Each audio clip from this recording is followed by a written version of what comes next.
కవిశేఖర ఉమర్ ఆలీషా 134వ జయంతి వేడుకలు కాకినాడలో ఘనంగా జరిగాయి. బోట్ క్లబ్ పార్క్ వద్దనున్న ఉమర్ ఆలీషా విగ్రహానికి ఆయన ముని మనవడు విశ్వవిజ్ఞాన విద్యాపీఠం నమ పీఠాధిపతి ఉమర్ ఆలీషా పూలమాలలు వేసి నివాళులర్పించారు. దేశం కోసం, సమాజ హితం కోసం ఉమర్ ఆలీషా అనేక కార్యక్రమాలు చేపట్టారని గుర్తు చేశారు. ఉమర్ ఆలీషా ఆశయాలకు అనుగుణంగా నడుచుకోవాలని ప్రజలకు సూచించారు. ఈ కార్యక్రమంలో పాల్గొన్న కాకినాడ మేయర్ సుంకర పావని ఉమర్ ఆలీషా ట్రస్ట్ సేవలను కొనియాడారు.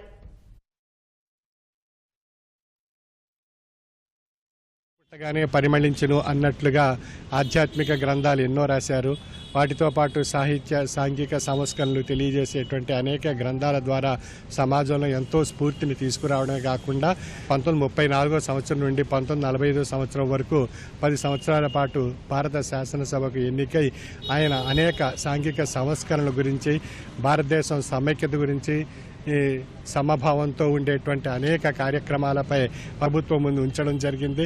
అదేవిధంగా వారి యొక్క కాలంలో భారతదేశం విభజన జరగకూడదు అని గట్టిగా వారు జిన్నాతోనూ గాంధీ గారితోనూ వారు ముచ్చటించినటువంటి అనేక విషయాలు పార్లమెంట్లో వారు ప్రసంగించినటువంటి అంశాల ద్వారా తెలియపరచబడుతున్నాయి.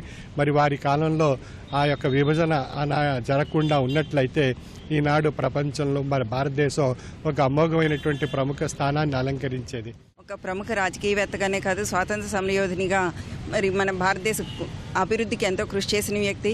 అదేవిధంగా చూసుకున్నట్టయితే మన తూర్పుగోదావరి జిల్లా వాస్తవులు అవ్వడం మన అందరి అదృష్టం కూడా అని చెప్పుకోవాలి. భిన్నత్వంలో ఏకత్వం అని చెప్పేసి మన భారతదేశం గురించి చెప్పుకుంటున్నాము. మరి అదేవిధంగా ఇంకా ముందుకెళ్ళాలి. అదేవిధంగా అందరూ కూడా శాంతి కాముకులే ఉండాలని చెప్పేసి ప్రత్యేకంగా కోరుకుంటూ సెలవు తీసుకుంటాం.